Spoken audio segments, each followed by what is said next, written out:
shocker coming in last night.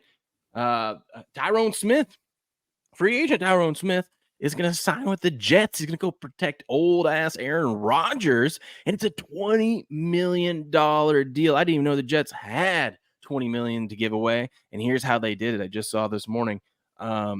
It's actually only a $6.5 million deal guaranteed with $13.5 million to be earned in incentives. Now, this is crazy because the Jets didn't even think he accepted the offer because of all the incentive money.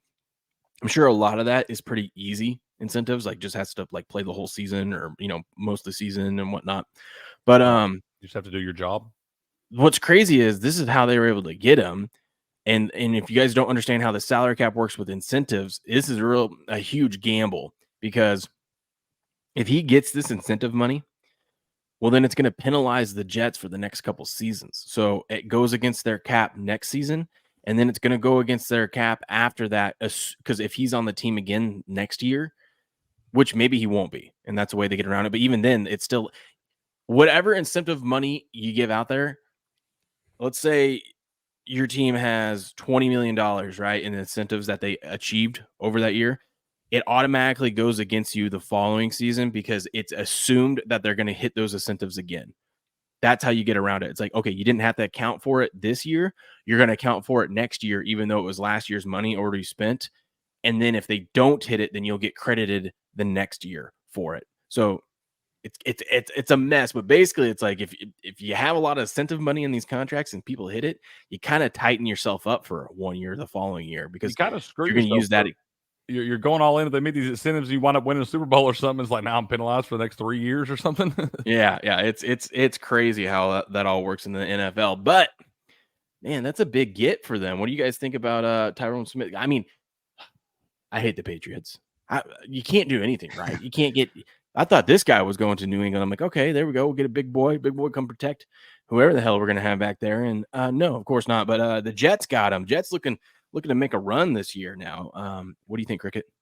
I think it's 1 year too late. These people have been hungry for a while. Good signing. They're making filling some key spots on that roster right there. You sign a big guy like this, 8-time Pro Bowl offensive tackle right there to help protect Aaron Rodgers. I think there's kind of some, I think his marriage in Dallas had kind of, that ship had sailed at this point. It's time to go look for a new spot. And I don't think it's a bad deal at all. I think it's probably good for both sides.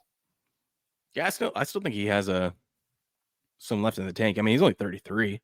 Yeah, I always thought Whitworth played till he was 41 and win a Super Bowl. Yeah. He was the best left tackle in the league. Still, he was then, yeah, for sure. A little extra motivation there, get that ring at the end and stuff too. Tyron Smith has had some injury problems, but still a great one of the elite offensive tackles in the game. So, like I said, I think a fresh start here with Aaron Rodgers running the show. I think it's a good for both sides. What do you think? Thing is the Jets are like the Mets of the NFL. No matter who they have, who they sign, how much money they spend, they always suck. So it's like they find, like last year, the whole Rodgers deal. I saw Rodgers was like rumored to run on a third-party ticket, and they showed the meme of him running with the American flag. I just love that meme because he had like 20 seconds of like a night there, and then he goes out and blows his Achilles. But yeah, it's just like I think if there's a year that the Jets are going to do it, next year has to be the year. I mean, that window's pretty tight, right? It's gonna be interesting. What lasts longer, Rodgers' season last season or his vice presidential campaign? Right. I just love seeing him run out with that flag. I love it. It just brings up that memories. Tyron Smith is now going to be protecting the potential vice president of the United States. Damn, that man switched teams, got on the Secret Service. That's wild. That's the type of guy you want there protecting the vice president. Absolutely. Your worst folks to have, I promise. Could you imagine? It's not going to happen, but could you imagine if Kennedy won, right? And Rodgers is playing this season, so technically, and they're like in the playoffs, and they're supposed to get sworn in on January 20th. The vice president of the United States could be playing in like the Super Bowl. Yeah, like golly, we don't want that. I know it's not happening, but how crazy would that be? That'd be funny. I mean, one day maybe. One day it's not happening this year.